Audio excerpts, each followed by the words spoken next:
पहला सवाल जाता है समाजवादी पार्टी के राष्ट्रीय प्रवक्ता अनुराग भदौरिया जी से। अनुराग भदौरिया जी, क्या दिक्कत हो गई है? सब कुछ खुदवाना चाहते हैं, खुदवाई को रोकने वाले आज खुद खुदवाना चाहते हैं। निमंत्रण जिनको कुरियर से भी नहीं मिल पाता था, आज निमंत्रण पर ऑब्जेक्शन कर रहे हैं। क्या दिक्कत है? सनातन की जुड़ाव से दिक्कत है या एकता से दिक्कत है? किस बात की दिक्कत है अनुराग भदौरिया जी?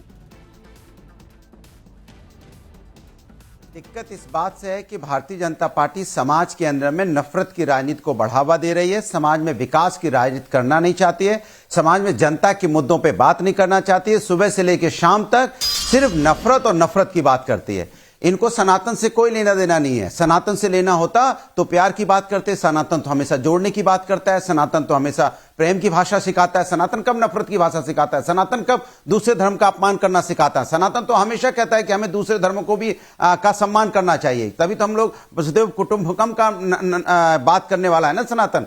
तो इनको क्या है, इसलिए आप देखो, इनको आशीर्वाद प्रभु का नहीं मिलता है। जब प्रभु का आशीर्वाद नहीं मिलता तो परेशान हो जाते हैं, फिर इनको लगता है आशीर्वाद नहीं मिला तो डबल परेशान हो जाते हैं। फिर अयोध्या में प्रभु का आशीर्वाद एकदम नहीं मिलता, समाजवादियों को मिलता है, क्योंकि समाजवादी लोग प्रभु के आदर्शों को, आचरण को अपनाने वाले लोग हैं। ये चूंकि प्रभु के नाम पे राजनीति कर रहे थे तो इन्हें आशीर्वाद नहीं मिला। हम उनके आदर्श आचरण को अपना रहे थे, हमें आशीर्वाद मिला, तो अब ये परेशान है, बौखलाए हैं। बौखला के सुबह से लेकर शाम तक क्या करते हैं?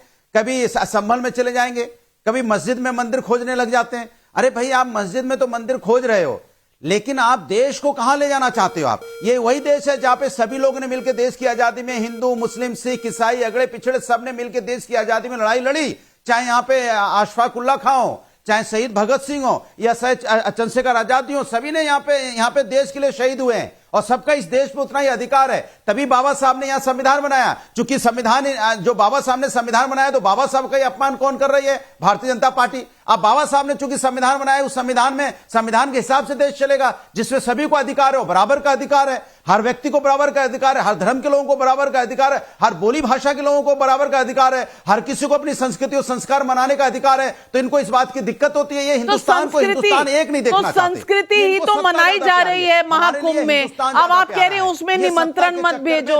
ये दिक्कत, नई दिक्कत, ये नया जो मर्ज है, इसका कारण क्या है? मुझे समझ नहीं आ रहा। सुधांशु जी, आप ही समझा दीजिए कि ये नई दिक्कत क्या है।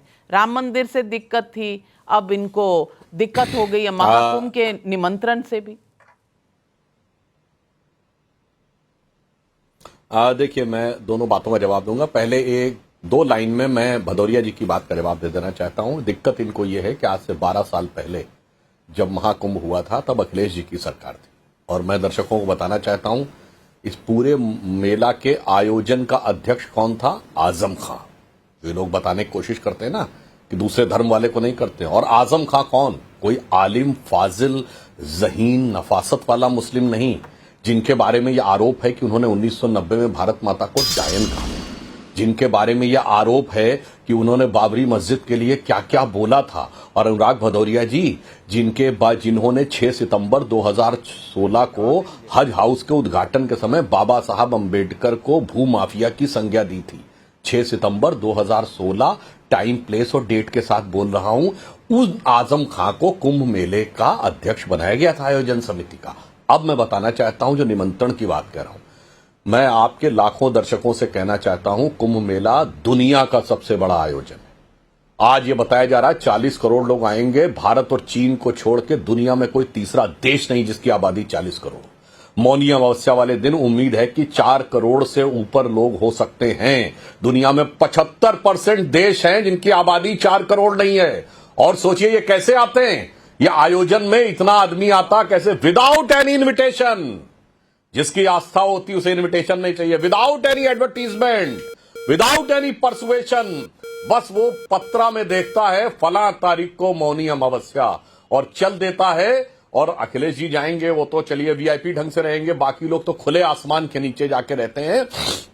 ये दुनिया, भारत का ड्राइविंग फोर्स है। दुनिया में बड़े से बड़े नेता के कार्यक्रम में 4 करोड़ की भीड़ नहीं जुटती, बड़े से बड़े फिल्म स्टार के कार्यक्रम में 4 करोड़ की भीड़ नहीं जुटती। जब ओलंपिक गेम जो दुनिया का सबसे बड़ा आयोजन होता है जिसमें बिलियंस ऑफ डॉलर्स खर्च किए जाते हैं, उसके बाद चंद लाख लोग आते हैं उतने एडवर्टीजमेंट के बाद, सोचिए। और मैं एक और बात कहना चाहता हूं नाविका जी, ये दुनिया का एकमात्र आयोजन है जो बृहस्पति ग्रह की सर्किल पे होता है।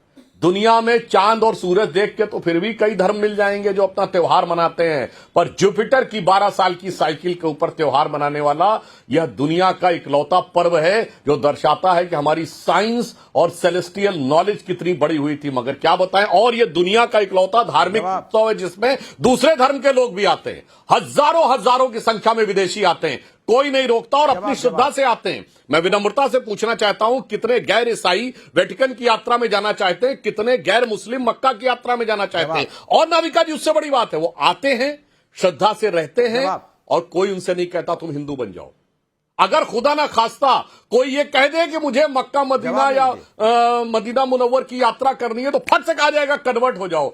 जनाब, सनातन को समझने के लिए बहुत समझ चाहिए। आपको कहां से समझ में आएगी जिन जिन लोगों के लिए जो खुदाई की बात मैं कहता हूं, तो ये भी बताना चाहता हूं भदौरिया जी, हम तो वो हैं जो इस देश में कंकड़ को शंकर देखते हैं। क्या इतना आदर, इंसान तो क्या पत्थर भी पूजे जाते हैं, इतना सम्मान की नदियों को जहां माता कह के बुलाते हैं, कहां समझ पाएंगे आप? आप तो जिस भावना से, जिस दूषित भावना से कह रहे थे कि वहां पे शिवलिंग है, वो शिवलिंग का भी अपमान है, संवैधानिक पद पर मुख्यमंत्री आवास का भी अपमान है। अब आप मुझे बता दीजिए, तो मैं आपका उत्तर देने को तैयार हूं। मैंने 3 बिंदुओं पे उत्तर दे दिया। जवाब। अच्छा सुधांशु, ये बताइए, कुंभ मेला जो हो रहा है, ये तो ऐसा तो नहीं कि भारतीय जनता पार्टी ने कुंभ मेला शुरू किया, कुंभ का आविष्कार किया, ऐसा तो नहीं है ना। कुंभ तो पहले अर्धकुंभ होता था, फिर अर्धकुंभ की जगह कुंभ हो गया, फिर महाकुंभ हो गया। समाजवादी पार्टी की सरकार में कुंभ मेला हुआ, महाकुंभ मेला हुआ, और हमने किसको आयोजक का अध्यक्ष बनाया? आदरणीय आजम खान साहब को बनाया था। विश्व की यूनिवर्सिटी में जाके अवार्ड मिला था कि इतना भव्य हमने आयोजन कराया था, इतना भव्य आयोजन कुंभ मेला का हुआ था। आप नहीं है तो आप देख लीजिए, पढ़ लीजिए, उसके बाद जवाब दे दीजिएगा कि अवार्ड कौन सा मिला था। नहीं है बता पाएंगे तो हम आपको दे देंगे। ये कुंभ कब से होता चला आ रहा है? तब हम लोगों ने कुंभ कराया था क्योंकि आस्था का था। उसकी हमने आपकी तरह राजनीतिक मार्केटिंग नहीं की थी, हमने उसकी आस्था के लिए आस्था का शब्द उठाया था। उस समय भी करोड़ों लोग आए थे, 30 करोड़ लोग उस समय भी आए थे, शायद आप भूल गए। ऐसा नहीं है कि 30 करोड़ 40 करोड़ आप करवा रहे हो तो इसलिए आ रहे हैं, पहले भी लोग करोड़ों लोग आते रहे हैं और आज से नहीं आ रहे हैं, सालों साल से करोड़ों, जब भी यहां कुंभ होता है तो करोड़ों लोग आते रहे हैं और आज ये आने वाले फिर करोड़ों लोग आएंगे। एक बात। दूसरी बात, जब आपने बोला कि आप ये खोदने की बात कर रहे हो, चूंकि हमने फिर आपको बोला कि आप राजनीति करते हो, हम राजनीति नहीं करते हैं। कुंभ हमारे आस्था का विषय है, हम बिना बुलाए कुंभ जाते हैं। आप उसको किससे जोड़ रहे हो? हर चीज को एक दूसरे चीज से जोड़ने की कोशिश करते हो, नैरेटिव सेट करने की कोशिश करते हो, क्योंकि आप ये बताना चाहते हो कुंभ आपने ही शुरू किया है। आप जैसा नैरेटिव दे रहे हो जैसे लगता है भारतीय जनता पार्टी ने ही कुंभ शुरू किया है, उसके पहले कुंभ था ही नहीं